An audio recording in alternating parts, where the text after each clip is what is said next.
Hi everybody, my name is Neil Patel. I'm here at Search Engine Strategies, New York 2008, and I'm here interviewing Jason Calacanis on day one. How are you, Jason? I'm doing well. How are you, Neil? I'm good. So I had a few questions for you. Right ahead. So the first one is what is Mahalo, right? Everybody has different viewpoints on what it is, but as a creator, you probably have the best understanding of what it is and what you're trying to do with it. Well, it's sort of a search engine, but of course there's no engine. The engine is people, so that's not completely accurate. And it's not all of a content company, right? So you can't really call it Wikipedia because it's not encyclopedic entries, although it does have information on the pages. So if you search for iPhone, it will have all the information about the iPhone that you need. So what it's best described as is somewhere between Wikipedia and, say, Google or Yahoo. If you look at what 80% of people do on Wikipedia, they read the first sentence and they scan some facts. 80% of what people do on Google or Yahoo, they click a couple of links on the first page and they're done. And so what we do is we take the top 100,000 pages. We've done 40,000 of them already. And we'll probably go to 100,000 or so, maybe more. And we try to make the best page on the internet for you to start with if you're looking for information on the iPhone, Paris hotels. So it's going to be some content, not the longest content on the planet, but the information you need to start, and maybe 30, 40, 50 links set up in sections. So iPhone accessories, iPhone problems, iPhone retailers, iPhone competitors. Nice and organized. So it doesn't replace Google or Yahoo, but it complements them nicely, and it's a better place for most people to start. So I think we'll become one of the starting points on the internet, like Yahoo or Google, and then people will fall back to machine search. And right now, when we don't have a result, we show you Google or Yahoo or YouTube in a nice tabbed interface. So we're not trying to replace Google or Yahoo, but we think that we can, for the top 30, 40% of searches, do a much better job. And if we succeed at that, that's going to be a very successful company.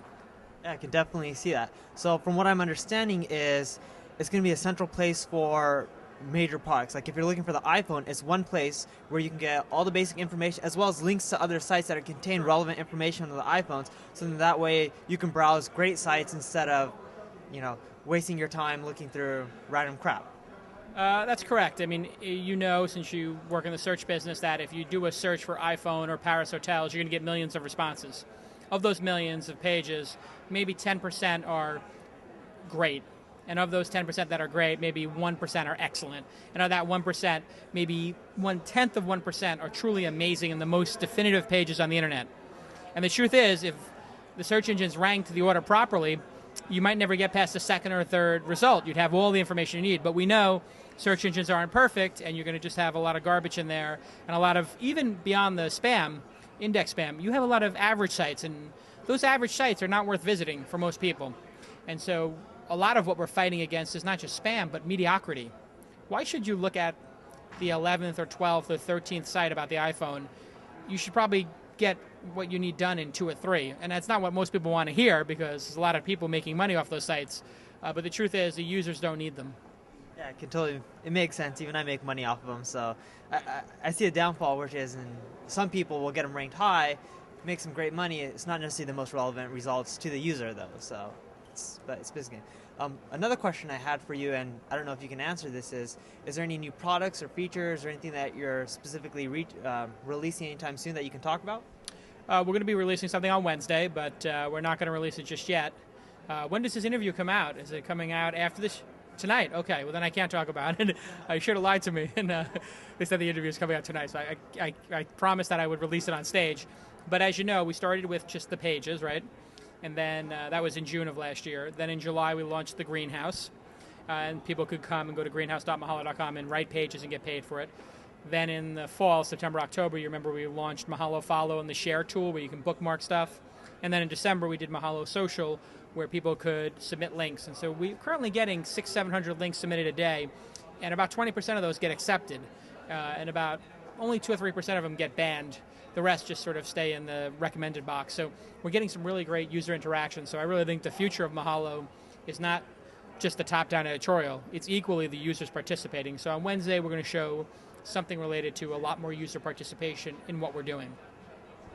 And if I'm not mistaken, your whole speech on Wednesday is going to be about the new product and what you guys are doing and things like that, correct? Yeah, I'm going to do a quick recap as to what we've accomplished so far. I'm going to actually show some statistics, and then I'm going to show the new feature, and then I'm going to open up the floor so that the SEOs, affiliate marketers, spammers, and people who are angry with me can ask me really hard questions and beat me up.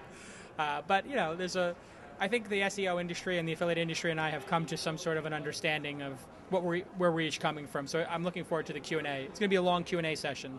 I can definitely see that coming. So, but yeah, thanks for doing the interview. And, My pleasure. And stay tuned. We're going to be having more videos and more information coming from SES New York 2008.